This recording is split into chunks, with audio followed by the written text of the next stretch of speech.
देखिए, सबसे पहले तो मैं अखिल भारतीय किसान कांग्रेस का धन्यवाद करना चाहती हूँ और अपने भाइयों का, अखिलेश जी बैठे हैं, रणदीप जी और बाकी सीनियर लोग बैठे हैं। किसान न्याय यात्रा चल रही है और किसान भाई जो हमारे अन्नदाता सरहदों पर बैठे रहे, उस काले कानून, कृषि कानून के खिलाफ लड़ाई लड़ी, तानाशाह सत्ता को झुकाने में हम सब कामयाब हुए और 3 कृषि कानून, काले कानूनों को वापस लेना पड़ा। अब हमारा एक ही मकसद है, चाहे हमारी कल बड़ी बैठक दिल्ली में हुई जिसे कांग्रेस के राष्ट्रीय अध्यक्ष खड़गे जी, राहुल गांधी जी ने संबोधित किया, पूरे देश के प्रदेश अध्यक्ष थे, वहां प्रभारी थे, और ये तय हुआ कि ये लड़ाई जो है किसानों की भी, एमएसपी जो कानून की मांग लगातार उठ रही है, वो जब तक नहीं मान ली जाती, ये आंदोलन निरंतर जारी रहेगा। और उसी के तहत देश भर में हमारे आंदोलन चल रहे हैं। मैं कल फरीदाबाद में थी, वहां नारी न्याय आंदोलन हुआ, यहाँ किसान न्याय यात्राएं हो रही हैं और देश भर में हमारा युवा भी जो है अग्निपथ भर्ती योजना के खिलाफ, 4 साल की ठेके की नौकरियों के खिलाफ आवाज बुलंद कर रहा है कि सेना में पक्की भर्ती हो, कि किसानों को एमएसपी पे कानून मिले, हमारी महिलाएं जो है वो सुरक्षित नहीं है। मान और सम्मान की अगर बात करें, विनेश फोगाट हमारी भारत की बेटी देश के अंदर साजिशों का शिकार हुई, घेरी गई, विदेश की धरती पर भी साजिशों ने उसे घेरे रखा। 16 तारीख को उम्मीद करते हैं भारत की बेटी को सिल्वर पदक जो उसका हक है वो मिलेगा, जिस लड़ाई को हम लड़ रहे हैं। तो ये पूरी एक लड़ाई भाजपा के 10 साल के, हरियाणा में कहें या केंद्र में, ये 10 साल के अन्याय काल के तौर पर डबल इंजन की सरकारों में देखा गया है। सो पूरी कांग्रेस एकजुट है, पूरी तरीके से हम जमीन पर हैं, पूरी तरीके से हम लोगों में हैं। हम हर किसान, हर जवान, हर खिलाड़ी, हर बहन, हर बेरोजगार युवा को पूरी तरह विश्वास दिलाना चाहते हैं कि हम न्याय का हक मिलने तक इस लड़ाई को किसी भी कीमत पर अब छोड़ने वाले नहीं है। हरियाणा का चुनाव उम्मीद कर रहे हैं जल्द घोषणा हो जाएगी। देश में 4 राज्यों के चुनाव है, जिसमें जम्मू कश्मीर, हरियाणा, महाराष्ट्र और झारखंड है। चारों में हम आदमी पूरी मुस्तैदी के साथ जमीन पर उतर चुके हैं और हमारा वायदा है, जो हमारा न्याय पत्र था, जो 2024 के चुनाव में राहुल गांधी जी ने जारी किया था, युवा न्याय, नारी न्याय, किसान न्याय, श्रमिक न्याय और भागीदारी न्याय। कल इस भागीदारी न्याय पे भी बड़ी बैठक में चर्चा हुई है कि हम संविधान के तहत जातीय जनगणना की सेंसेक्स जो 2011 में हुआ, 21 में होना था, 24 आ गया, जातीय जनगणना ये सरकार नहीं करवा रही है, उसके विरोध में हम संविधान के तहत जातीय जनगणना कराने की मांग हमने की है। हमने मांग की है किसानों को एमएसपी पे कानून मिले। हमने बेरोजगारी और महंगाई के खिलाफ एक पूरा बिगुल जो है वो बचा दिया है। हरियाणा आज भी अगर आप कहेंगे बेरोजगारी में नंबर 1 पर खड़ा है। सबसे ज्यादा युवा अगर कहीं पर भी अन्याय झेल रहा है, उत्पीड़न झेल रहा है, तो वो हरियाणा की धरती पर है। सो हम इस लड़ाई को पूरी ताकत से लड़ेंगे। ये लड़ाई संविधान को बचाने की लड़ाई है। ये लड़ाई देश के लोकतंत्र को, देश के युवा, किसान, हमारी आदि आबादी के जो संविधान में बाबा साहब अम्बेडकर के संविधान में हक अधिकार दिए हैं, ये उसे बचाने की लोकतंत्र में लड़ाई है। हरियाणा में कांग्रेस की सरकार बनाएंगे, लेकिन जो गुट है वो अलग अलग काम कर रहे हैं और कहीं ना कहीं आपस में जो है झगड़ा भी है। चाहे भूपेंद्र हुड्डा शैलजा के कार्यक्रम में जाते हैं, शैलजा उनके कार्यक्रम में जाते हैं, रणदीप है या कह सकते हैं तो वीरेंद्र सिंह भी अब अलग चल रहे हैं। क्या कैसे नहीं आ पाओगे? देखिए, आपके देखने का नजरिया, आप इसे गुट कहेंगे, मैं अलग अलग टीमें कहती हूँ। हमारी भी अलग अलग टीमें हैं, हम अपनी अपनी टीमें अपना अपना काम बांट रहे हैं। जहां से जो कार्यकर्ता जिस नेता को बुलाता है, उस नेता को वहां जाना होता है, वो जाते हैं। कल मैं अगर फरीदाबाद में नारी न्याय सम्मेलन कर रही थी तो शैलजा जी को वहां पर बुलाया गया था, लेकिन शैलजा जी कल बहुत महत्वपूर्ण बैठक जो 24 अकबर रोड पे कल चल रही थी उसमें शामिल हुई, नहीं आ पाई। मैंने अभी जो है गुड़गांव में सभा की तो वहां पर हुड्डा जी को आना था, पर किसी वजह से वो नहीं आ पाए, लेकिन बहुत सी जगहों में वो जा रहे हैं। सो ये कहना कि गुट है, कुछ भी हो, कोई एक उदाहरण बता दिए, कोई एक घर बता दीजिए, एक परिवार बता दीजिए जहां पर 2 भाइयों में, पिता बेटे में, माँ बेटी में आपस में जो है बातचीत या एक सहमत, ये परिवार है, ये चलता रहता है। लेकिन ये है कि हम सब एक हैं, एक परिवार, एक विचारधारा के साथ। भाजपा की इस विचारधारा से इस जन विरोधी नीतियों से हम सब एकजुट होकर लड़ रहे हैं। अगर हम एकजुट नहीं होते तो यहाँ पर आपको मालूम है हरियाणा में डबल इंजन की सरकार 10 साल से चल रही है। 10 की 10 लोकसभा की सीटें इनकी झोली में थी पिछली बार। अभी सीधे 5 सीटों पर भाजपा को यहाँ पर कांग्रेस ने सशक्त देकर हरा दिया है। और ये कांग्रेस ने नहीं, हरियाणा के लोगों ने सब चीजों से ऊपर उठकर भाजपा को संदेश दिया और कांग्रेस की झोली में सीधा 5 लोकसभा की सीटें डाली हैं। तो आप अगर कहेंगे गुटबाजी थी तो स्वाभाविक है उसका नुकसान होना चाहिए था, लेकिन ये गुटबाजी नहीं है, ये जिम्मेदारियां हैं। रणदीप सिंह सुरजेवाला जी अगर केंद्रीय नेतृत्व के साथ काम कर रहे हैं, कर्नाटका की जिम्मेदारी है। शैलजा जी के पास छत्तीसगढ़ उत्तराखंड की जिम्मेदारी है। इसी तरह हुड्डा जी हमारे सीएलपी के लीडर है, प्रदेश अध्यक्ष है। युवा नेता हमारे जो है सांसद दीपेंद्र जी हैं।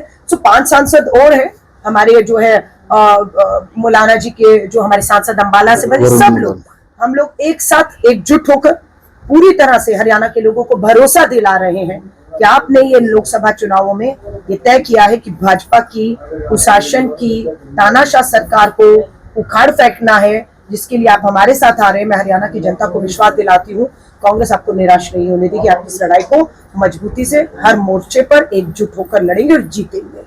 वेस्ट बंगाल में डॉक्टर बेटी के साथ दुर्व्यवहार हुआ, तो आप किस नजरिए से देखते हैं? बहुत ही दुर्भाग्यपूर्ण घटना है, बिल्कुल स्वीकार नहीं किया जा सकता है। पूरे देश के डॉक्टर्स जो हैं हमारे आंदोलित हैं इस समय पर, इस समय भी हड़ताल पर है। एक पढ़ी लिखी डॉक्टर बेटी रात को अपनी अस्पताल में ड्यूटी करती है और वहशी अस्पताल में घुस के उस डॉक्टर बेटी का सामूहिक बलात्कार करके उसकी हत्या कर देते हैं। कल तस्वीरें भी आज डॉक्टर ने ट्वीट की हैं। उनके माँ बाप जो हैं 3 घंटे अस्पताल में उन्हें ठीक से सम्मान से उनसे व्यवहार नहीं किया गया, उनको बेटी का शव नहीं दिखाया गया। सो बहुत चिंताजनक है। हम देश की डॉक्टर और महिला डॉक्टरों के साथ इस न्याय की लड़ाई में सीबीआई जांच की मांग है। मुख्यमंत्री कह रही है अगर पुलिस नहीं फेल होगी तो हम सीबीआई को सौंप देंगे।